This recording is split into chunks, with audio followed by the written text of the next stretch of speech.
Hi, and welcome to Grandma's Wealth Wisdom podcast, episode number 61, where we've got a very special guest for you today. Her name's Danielle Mulvey, and she's the host of Profit First Nation, along with a former guest of Grandma's Wealth Wisdom podcast, Mike McAllowitz. A little bit about Danielle, her official bio. She's been an entrepreneur for over 20 years. And she's now sharing her real life experiences, including real time across her multiple businesses that she runs with her husband. Yeah, quite a few. Yep. With annual gross revenues over $30 million. She's been there, she's done that, and she continues to do it day in and day out. We're really looking forward to what she has to share with us today. Before we jump in, Brandon, anything you want to say? I'm just excited to have her next to Mike McAllowitz. That's kind of like a 1-2 punch when it comes to Profit First, because Mike McAllowitz wrote Profit First, and then Danielle does the Profit First Nation podcast, where she's the main host, and it's really fun to have them. And as we are now certified financial Profit First advisors, to be able to have them sharing with you guys is just an honor. Okay, let's welcome Danielle. So welcome, Danielle. So glad for you to be here. Thanks, Amanda and Brandon. I'm excited to be with you all. You guys are like some of my most favorite Profit First professionals, so thank you. Thank you, and vice versa, for sure. It's nice to talk with a fellow PFP, as we call ourselves. And PFPP, which is a Profit First professional podcaster. Okay, that's true. We are in a smaller niche group of that. Yeah. So we're going to start getting to know you a little bit, and then we'll ask for your wisdom to be shared with our audience. But first, take us back. What was money like for you growing up? My father was an entrepreneur. He's been an entrepreneur and has had the same construction company for over 40 years now. And so I always grew up in an entrepreneurial environment and knowing there's ups, there's downs, there's risks. And so I think that was interesting. And one thing that my dad always talked about when we were little is that $10 makes $100. So, while you might spend $10 here, $10 there, 10 times, that's $100. So it was always on a little bit more of like the bigger picture and not fretting away your money on small things. But if you did want to buy something nice, like he would tell my mom, like, buy a nice purse because that'll last you forever, instead of buying less expensive purses that you have to go through more. So that's what I think I take most from part of my childhood. Yeah, I love that. $10 makes $100. I wrote that one down. So I imagine as you went into young adulthood, starting out on your own, having to start creating your own story with money, there might have been some of remembering what he said, some rebelling against what he said. What was that like for you? Well, a couple of things. When I've never only had one job. When I was in college, I always had multiple jobs. I was an aerobics instructor, I was an RA, and I was a waitress. So even during the summers, I would have multiple jobs. And so when I got my first kind of real job after graduating, I still kind of had that path and had even more jobs. So it was a little bit crazy balancing it all. I'm just a person that likes to stay busy. So that was one aspect. And then I was a little over a year into my first professional job after graduation. And I had an opportunity brought to me to start my own company. And I'd have an automatic client. And I was going to do it with a partner. And my dad, who actually had a partner for 35 of the 40 plus years he's owned his business, said, don't have a partner, do it on your own. And that was great advice. And so I started my first company when I was 25. And within a little over a year, we were doing $1 million in revenue. Wow. That's So a how many businesses or companies, if you said you've always had multiple, how many companies do you have now? Because on your podcast, I feel like you have more than two. Yeah. So we have, my husband and I have two businesses that we sort of like run together and such. And they are on track to do over $40 million this year. And I spend personally about 10 hours a week overseeing those operations. And a little bit of spoiler, because I recorded the episode today where I talk about this, but we hire A players. I've been focused and practicing top grading and only hiring A players for over 20 years now. And so because we've hired A players, it gives me a lot of margin to work on the business and then do other things. So I spend 10 hours on those businesses. One is a construction material supply business. The other one adjudicates long-term care claims for the state of California. And we have an office in Indiana with 15 employees who do that. And then with my margin or like my free time, what I really love doing is guiding and working with other entrepreneurs. So I do consult with preschools. It's kind of random, was helping someone out with that and just kind of ended up with that business. And I have a coaching practice as well. Mm-hmm. So going from leaving a job and having a huge business like grow pretty like $1 million in the first year is really big to now having multiple $1 million companies, there must have been some pivotal moments within there that you learned some really key lessons about money. Can you just tell us one of those stories? I would say the first one was that my first client that I started my business with filed for bankruptcy within 2.5 months of me starting my business. So that was real scary, real fast. I thought I had time to, add more clients. I was really focused on my first client so much. And so what I learned from that is you cannot have all your eggs in one basket because, we had to invoice them a lot. And when a company goes through bankruptcy, you are maybe going to get paid, maybe not going to get paid for the work and services that you rendered. So it was tenuous and it was a good wake-up call because right away I was hustling to bring on other clients, probably faster than I had originally envisioned. Yeah. So as you've had this success on the business side, what has that meant for you personally to make sure you're obviously you're part of Profit First Nation, right? You profited from these businesses, you continue to. How do you make sure that you're managing your money well on your personal side? Any key lessons there? Well, I guess, it's the same kind of principle. You can do profit first like you do for your business, for your personal life. So we allocate money. Our children both play water polo. That is not a cheap endeavor. And so, that's an example of we're allocating money every paycheck to a budget for them for water polo so that we don't overspend and put them in too many camps, too many clinics, too many this, too many that.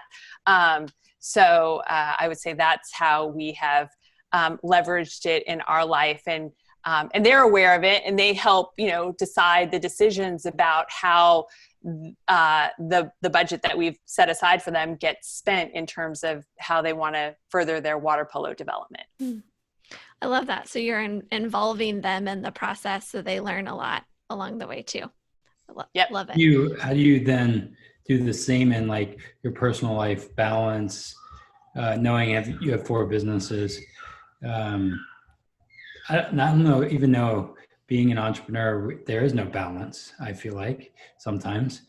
But how do you juggle 4 businesses, family, your husband, because that is a part of things, time management? How do you do that? I really, again, not to sound like a broken record, but I think it comes down to the people that we hire in our businesses. So, we usually take a 6-week vacation. unfortunately this year, that's obviously kind of gone to the wayside and such. But when we take that vacation, it starts with the 2 weeks of Junior Olympics for water polo, and then we go away for 4 weeks with the kids.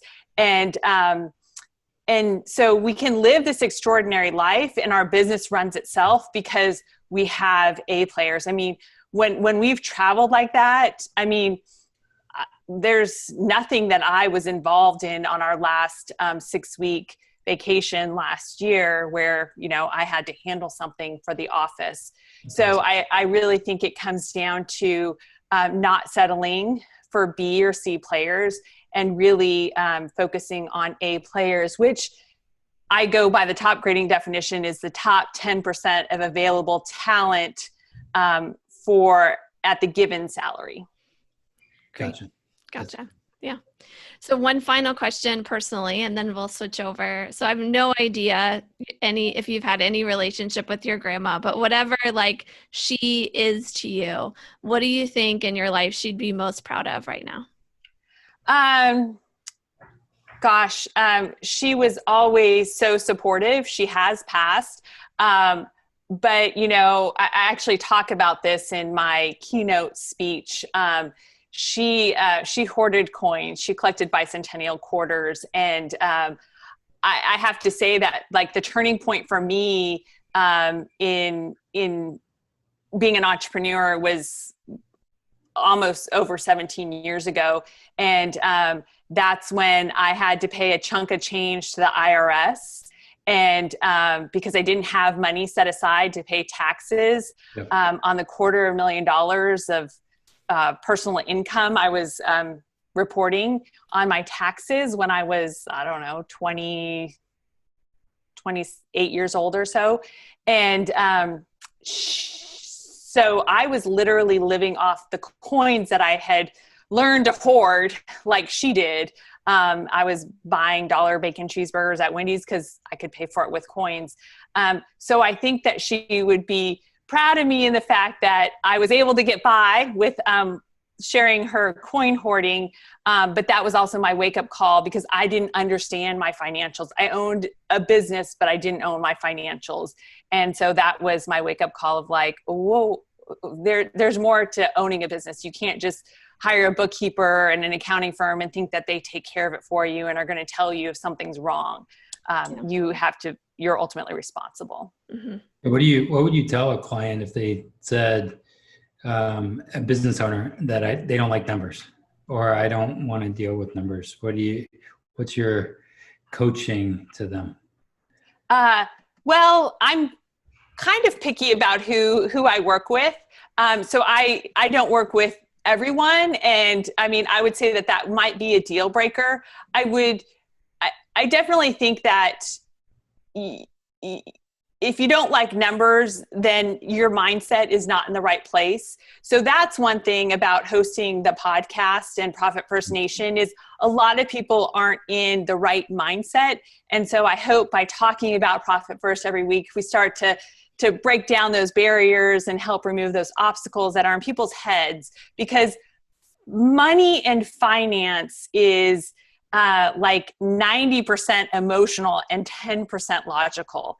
And so I really am trying to address that emotional side and give people the confidence that, you know, they hate numbers because they're intimidated by it. So let's figure out how to make it easy. And Profit First is a great first step for business owners because you don't have to read a balance sheet out of the gate. You can start to see and manage the cash in your business very easily with Profit First. And so I think that's a great first step for entrepreneurs in starting to own the financials of the company that they own. Yeah. So in your podcast, you talk about becoming a 17%er. What does that mean? So according to U.S. Bank's Small Business Report from 2017, 83% of small businesses operate check to check. So that means as soon as money comes in, they're paying bills and that money's gone in a flash. The 17 percenters on the other side, I like to say, have put profit first because they have cash in the bank to correlate to their profitability. When money comes in, some of it stays in the business and not 100% of it goes out. So it's not operating check to check. Yeah. That whole 80-20 Pareto principle in action there. It does kind of follow that. Yes. Yeah. So take us back. When did you first hear about profit first? How did you come across it, and what did you initially think about it? So we were spending 3 weeks in Alaska, and that is like my time to just read and I just devour books when I'm on vacation.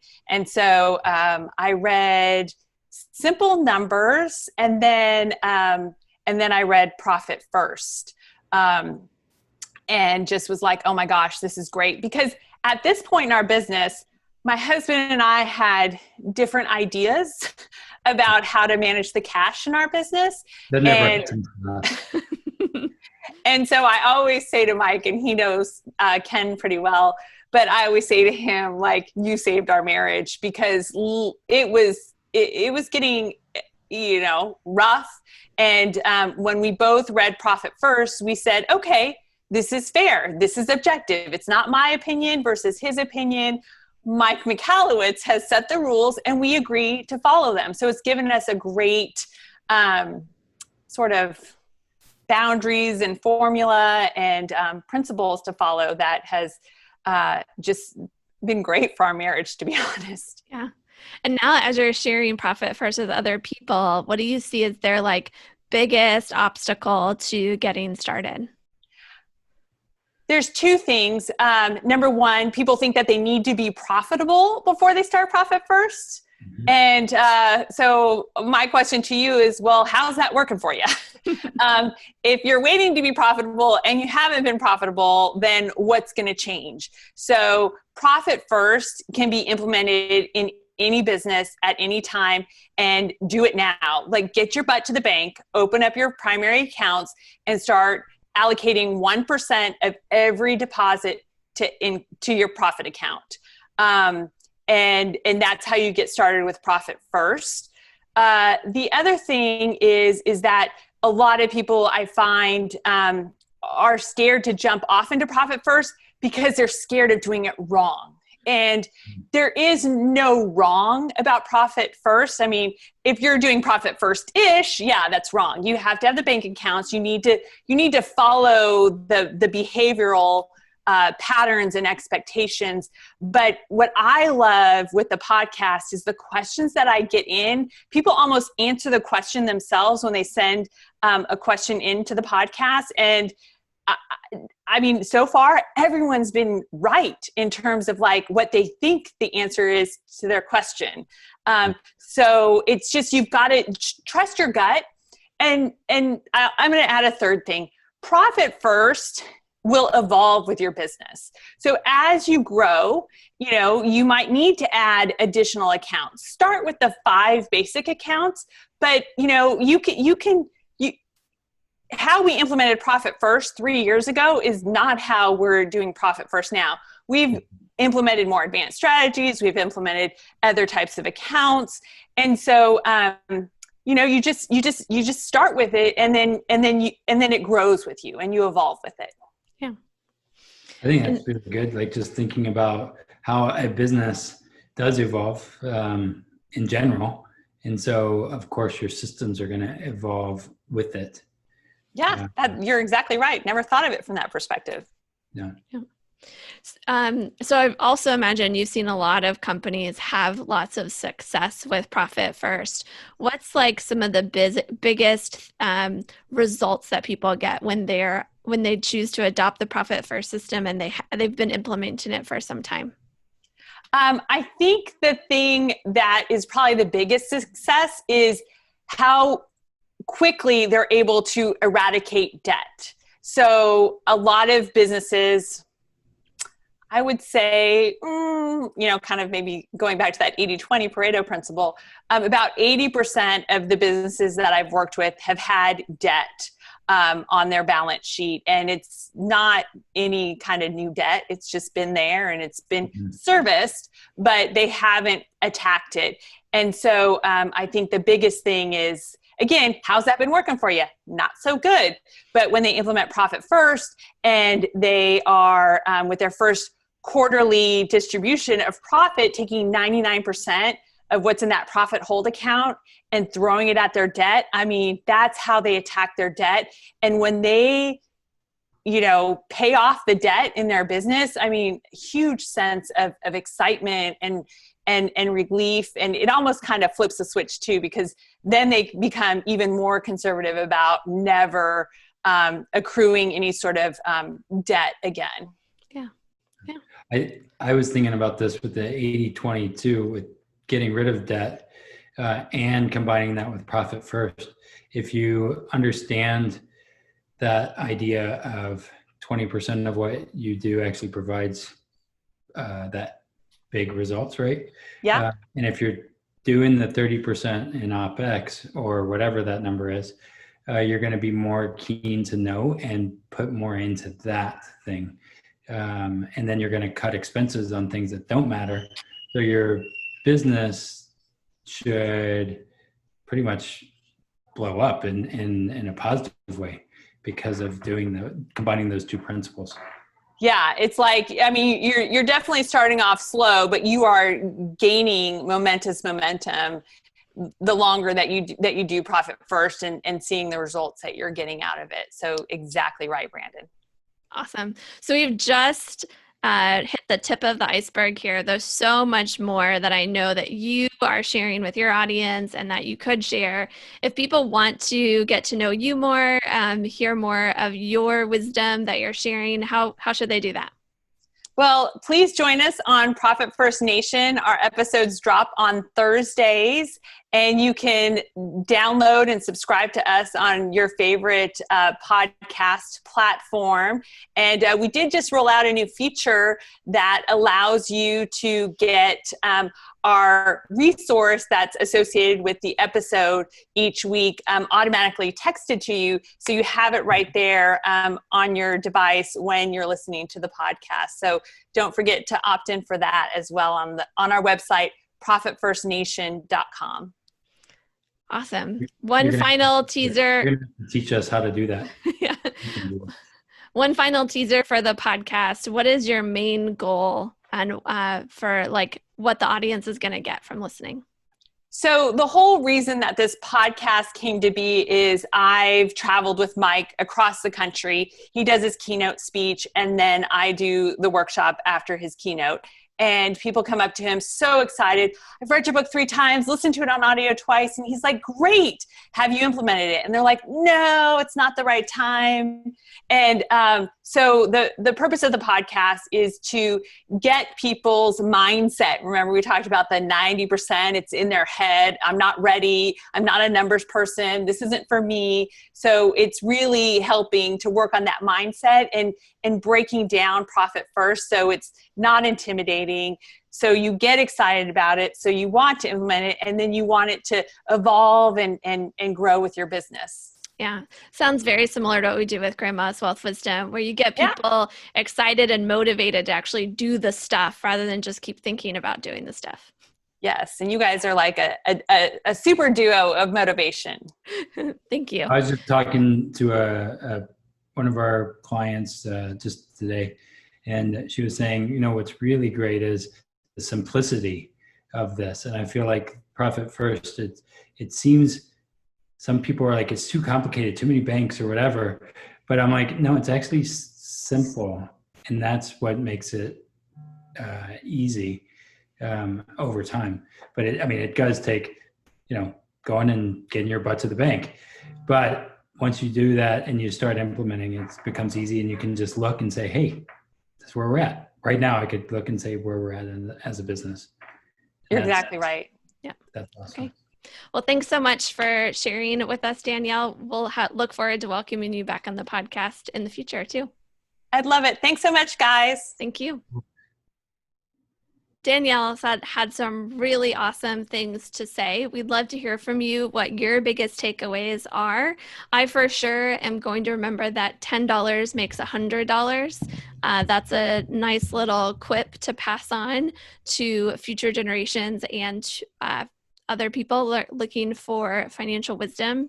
I'm also really excited to be part of that 17% of businesses that are actually profitable, especially knowing things like, I don't know, pandemics can happen.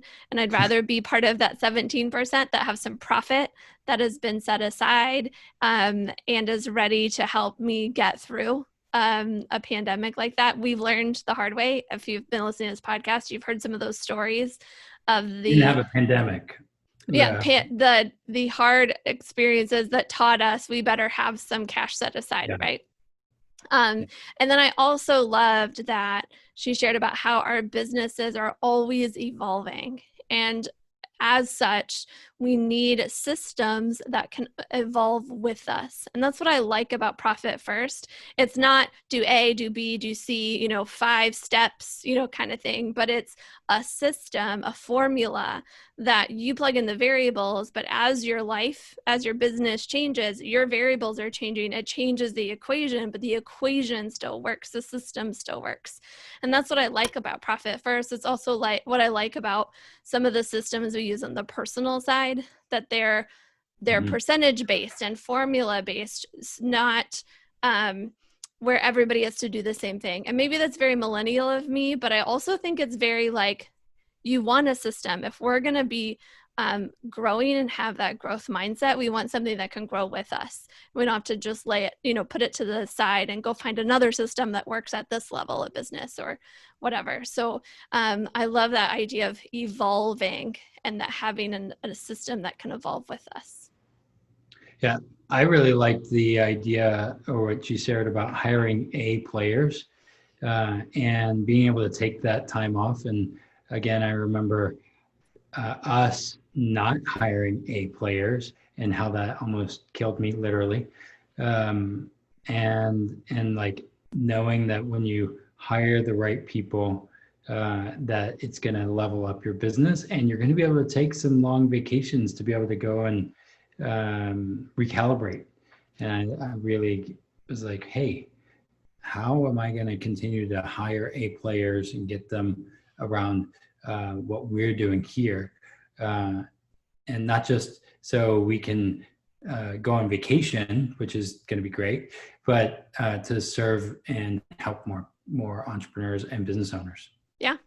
So if you haven't yet, please subscribe to the Grandma's Wealth Wisdom podcast. And while you're in your podcast app, go to the search, look for Profit First Nation, subscribe to their episodes, and they're a baby podcast they just started. So you could go back to the beginning and listen to every single episode that they've done so far. And you're going to hear a lot of really good stuff in there. And it's really nice, the little arc that they've created, especially from the beginning episodes. So we encourage that highly. Yeah. And also, if you're watching this on YouTube, be sure and subscribe and write a comment on how you've learned, what you've learned from this episode, or if you are implementing Profit First, just put that in the comments, and would love to dialogue with you guys. So until next time, keep building your wealth simply and sustainably so you can break through to a smart, stable financial future in your personal life and in your business. Live long and profit. The topics presented in this podcast are for general information only and not for the purpose of providing legal, accounting, or investment advice. On such matters, please consult a professional who knows your specific situation.